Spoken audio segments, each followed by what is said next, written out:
To talk about Rabbi Yehudah HaChasid, it is like kind of a cousin to what we've been talking about names, and probably we'll end up circling back for another one or two little quick hits.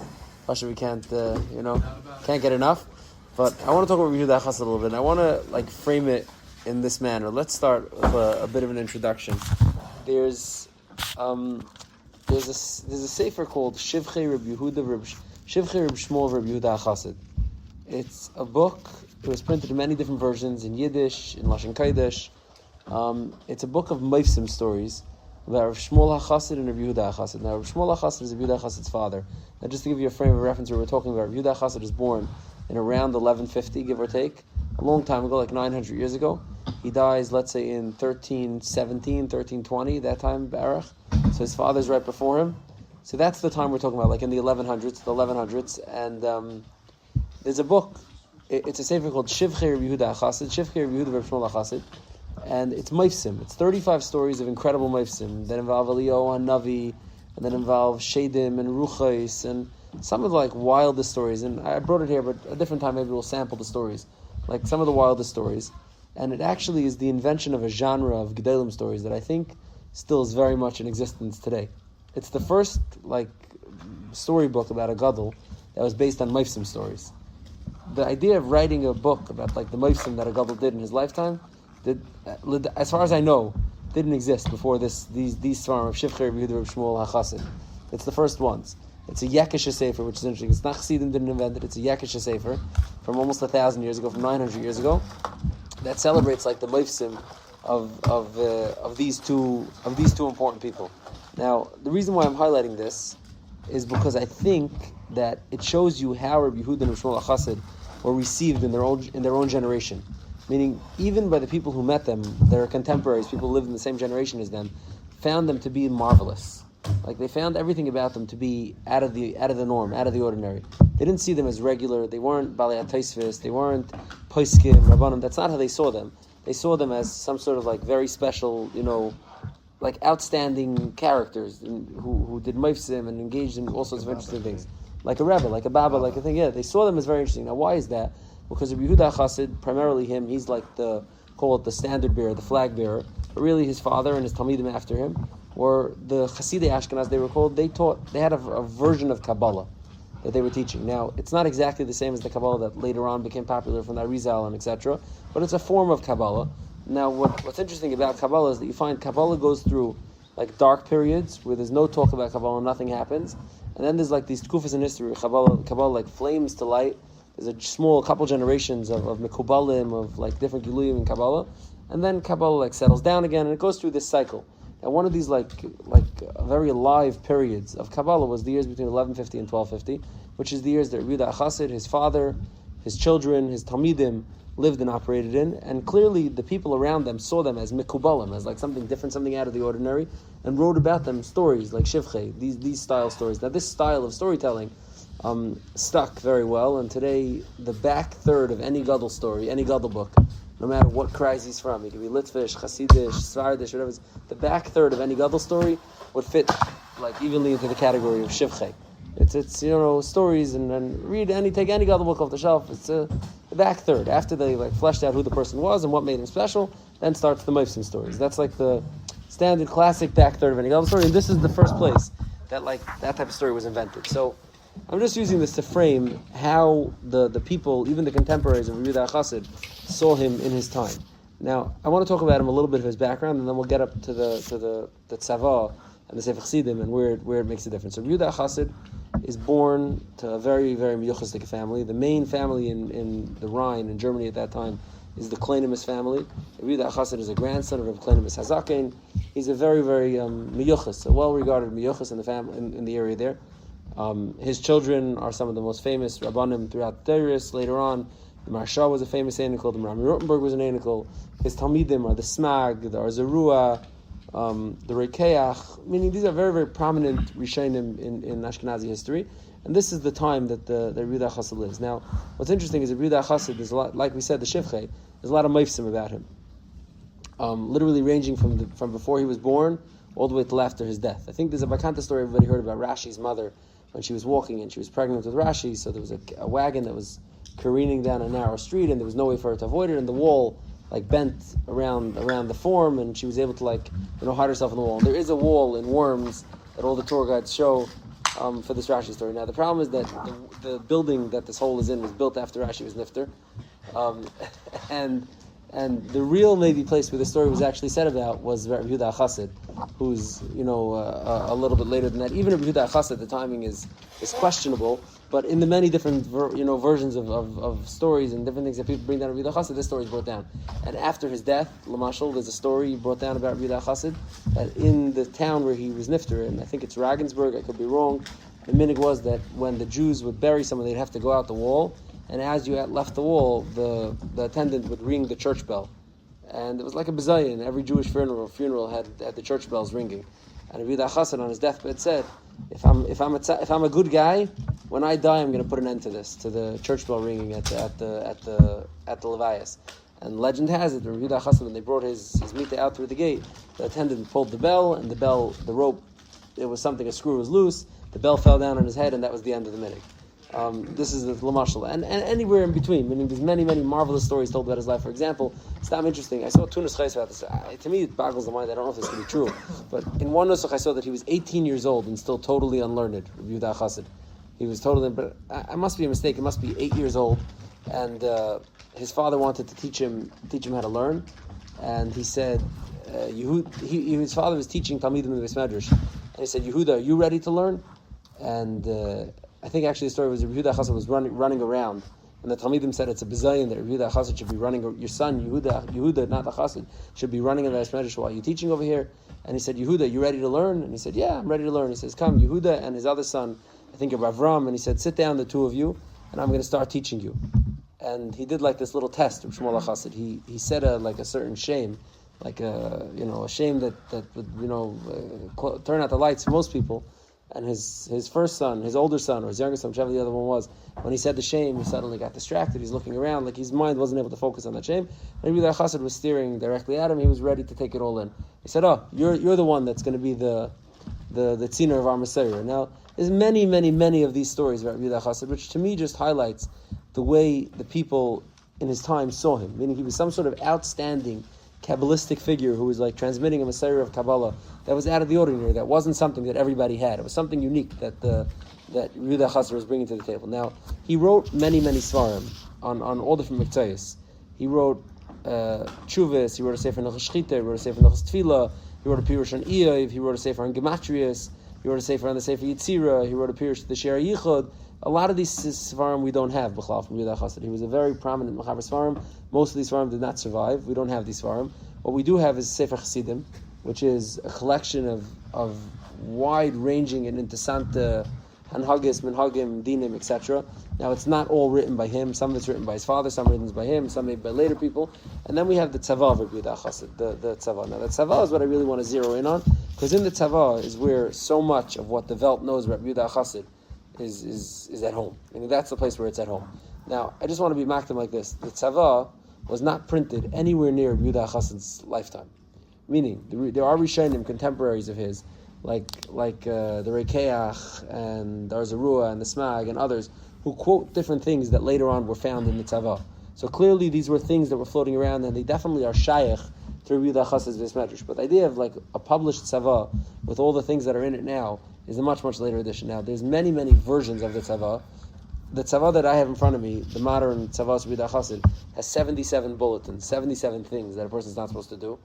Of those 77, only 14 of them are in every version of the Tzava'ah. Meaning there's 14 that appear in every version. There's many versions of the Tzava'ah. And I have like a whole article here, like the different families of the versions, and whatever, like the whole family tree of these versions. But there's only 14 that appear in everything. The rest of them are some here, some there, some not. So it's hard to know exactly which ones Rabbi Yehudah HaChasid said, which ones he didn't say, what the context are, if they're all the same, they're all created equal.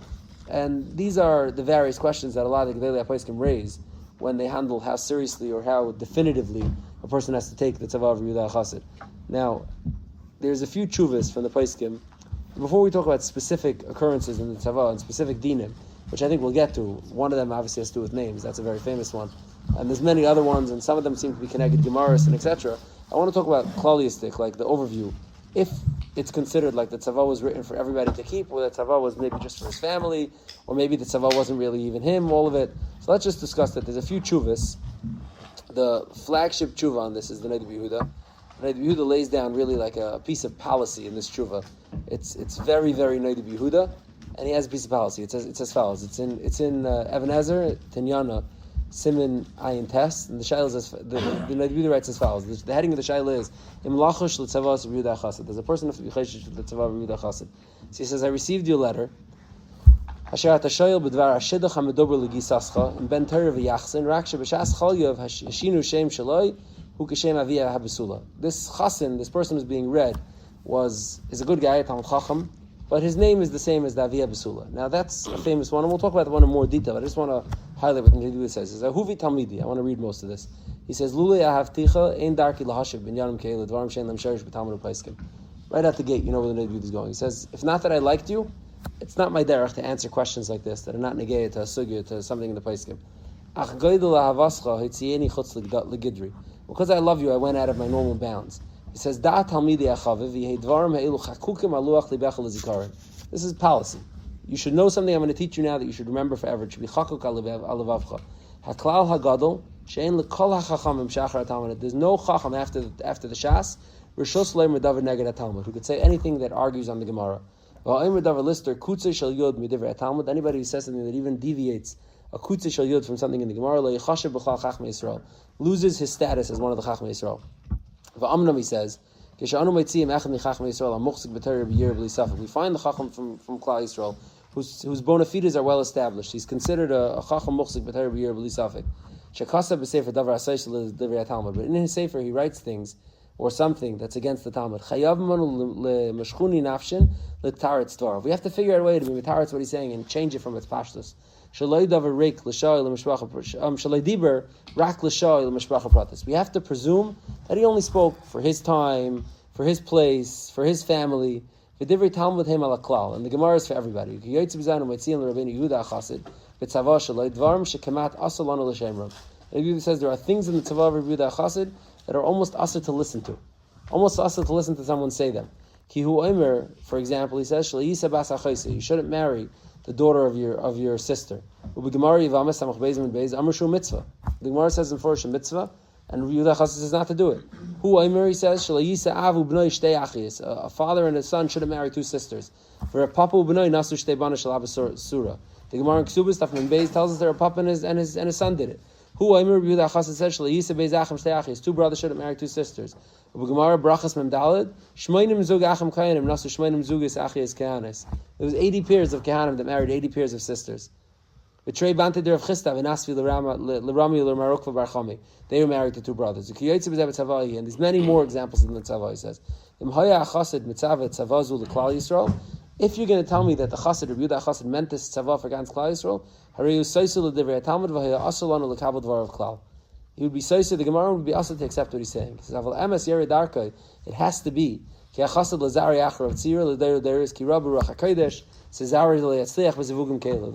HaChasid was talking to his Einiklach. He saw Baruch HaKodesh that they wouldn't be successful in this manner, and he made a rule for them. Like this, he's not arguing the Gemara B'chlal. That's one thing he says. He says, and he continues on. Now the Rabbi Yehudah has another beautiful line at the end of this tshuva. It's like a classic line. He says, this thing that he says, the person over here, he says, he says, your father-in-law wants, your father-in-law wants to make a shidduch with the Talmud Chacham. He says, to marry off their daughter to an Amaretz, who pasha that's fine. Nobody thinks not to do that. It's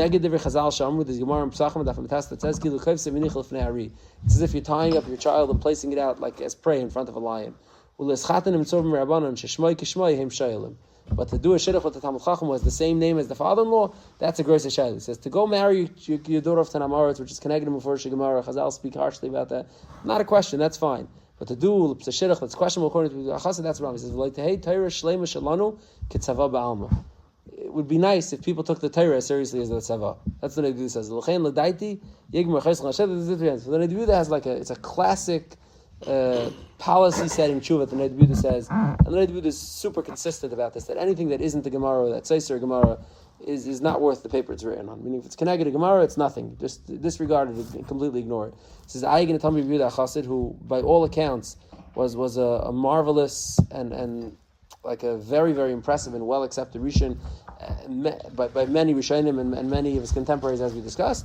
Muzdach Zayin, you have to be miyashiv it some way. It can't mean Kipshute. There's no way to say that it means Kipshute. Chasam Sefer in Yehudah, Simon Kuf Lamed Ches, Chasam Sefer as well follows this similar pattern to the Noda B'Yehudah, where he is very troubled by certain things. He points out a different one. There's another famous one.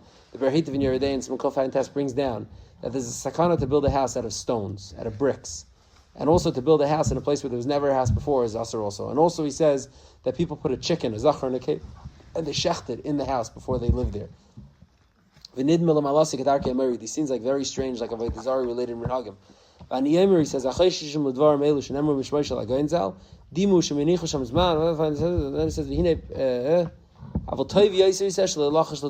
he says, I understand some sort of rationale that people have trying to do this. Not to be things that are not mentioned in the Shas HaPoskim. And then here he does this line. He says, he says in Vayid, who says Rabbi Yehudah HaChasid really said all these things? Like we pointed out, there's so many different manuscripts in so many different ways. It's not a ksaviyat from Yehudah HaChasid. Mechadesi even said it. This is Chum Sefer says. So Chum Sefer like paraphrases the Noda B'Yehudah that if it's connected to Gemara, then it's not to be taken seriously. And Vayid, who even says that the Yehudah HaChasid really said this? So the Noda B'Yehudah and the Chasam Sefer and other poskim seem to very much narrow down the applicability of the Tzava'ah of Yehudah HaChasid and say it's almost like personal. It's almost like specific families, specific times. We don't really understand it, and it's not something that everybody has to adhere to so closely. Now, what's interesting is the Stam interesting story. He mentioned he's an Einik called the Marsha. The Marsha is an Einik of Yehudah HaChasid. Now, Yehudah HaChasid in the Tzava'ah says that you should not name your child either Shmuel or Yehudah. Shmuel is his father's name, and Yehudah is his name. He says not to name those two names. He doesn't say why. He doesn't say the context. Well, who is it? Shmuel Yehudah? No. What does he say? Yeah. He says not to name Shmuel and Yehudah. Now he doesn't say where. Maybe it's only for his family. Some say it's only in Regensburg where he lived. Some say so. Supposedly the story goes as follows: the Marshal was sitting at a meeting with Rabbanim, and they were discussing some of the Tzava'ah of Yehudah HaChasid, if you need to keep it or not keep it. And the Marshal said, I'm an Einik of Yehudah HaChasid, and in the Tzava'ah it says not to name Shmuel or Yehudah, and my name is Shmuel Yehudah Eidless. So you see that we don't keep it like so clear.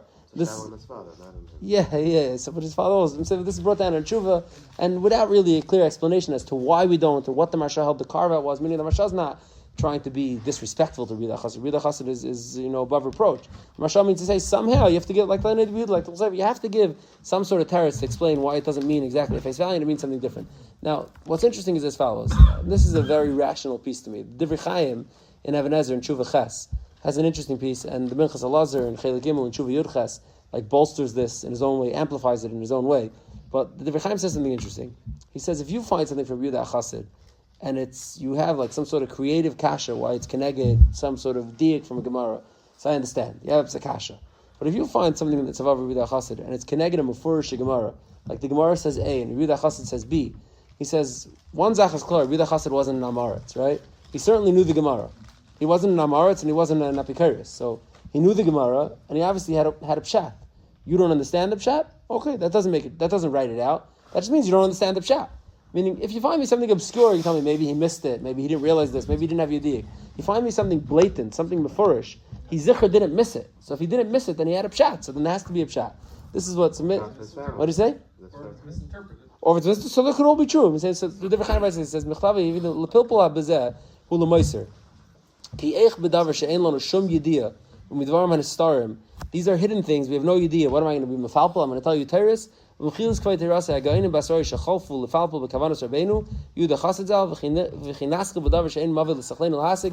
he's criticizing only very, very lightly veiled criticism of the Yehudah in the Chasam Sefer, where he says, I don't the Goyim who came and they were mefalpul about it, and they said different things. Like we don't begin to know what the rationale is. Why are we saying things about it? I mean, we don't have anything to say about it. He says, Ulam gam l'sachal chas v'shalom. Das Rabbeinu Adayna Chasidim Gam Ken Chas V'Shalom Ki Yedua Rabbeinu Yehudah HaChasid Hay Rabbi Shel Asmag Var Zerua Asher Kol Tereseinu Menagenu Be'eretz Ashkenaz Etzarfas M'Shacham Acharei. He says Yehudah HaChasid is the highest caliber. His Talmidim are the Avim Menag Ashkenaz. Everything's connected to him. L'chem bevadei yafas yichasim miterasin shalbanim achrenim b'shari le'mari le'ned Yehudah sheher b'l'shayin neged Yehudah HaChasid. And then Yehudah was out of line. He made a mistake in how he spoke about Yehudah HaChasid. Rabban shalgalos ariyal eretz Ashkenaz v'tzarfas. The Yehudah HaChasid is the godfather of Ashkenaz. He's the progenitor. You know, you can't talk that way about him. He says ach be'emes ein lahakshif to divrei Gemara love. Can't ask from a Gemara. Him ki elo yedua lanu b'kamois zu zeh she'amru mitchila mitzvos yivim kaiden. He brings a few examples.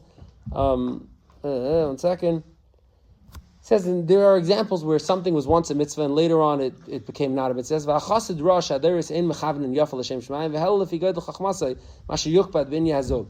Even though some things are going connected to the Gemara, sisters, siblings, father and a son, it says the Yehudah HaChasid understood that people are not on such a high level like Mei Chazal, and he changed things. Then he continues and he says, Ach machmas shebedavar zeh safikim lazare kiven eloi. He says, Lamaisa, it's a question, did the Yehudah HaChasid mean it only for his children, or did he mean it for everybody? So he says, B'chai ga'avnim halacha refefes b'yadech tzeirei eheich ha'olam noeg.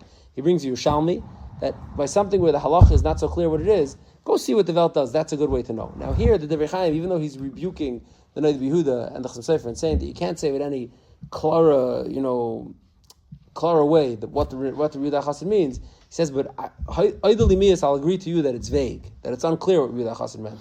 So since it's unclear what Yehudah HaChasid meant, go see what people do. And he says, by us, he brings it. But it's not a very long tshuva, and he says Pochazi. Now I think and Minchas Elazar is a much longer tshuva where he's Kedarke B'Kodesh much harsher than the Divrei Chaim and goes after the Yehudah and many different things in the Tzava'ah. But I think this sets the groundwork. If we could just recap in 2 minutes now, sets the groundwork of how to look at Yehudah HaChasid B'chlal. Meaning Mitzad Echad, Yehudah HaChasid is like the Avim Minag Ashkenaz in a certain way, right? His Talmidim are the Rekeach and the Zerua and the Smag. He's the Talmud of the Ria Zaken. He's an Enkel of Reb Klainim Hazaken. He's the grandfather of the Merami Rotenberg and the Marsha and etc. And he wrote dozens of Svarim. And he's a fully, a bona fide Rishon of the highest order. Mitzad Echad. Mitzad Sheni, his particular strain of the Tzava'ah and the Sefer Chassidim, which is unique and somewhat different things than everyone else, has mixed reviews. Some of the Gedolei Poskim say you have to be matched. It means something different. It doesn't mean the regular thing.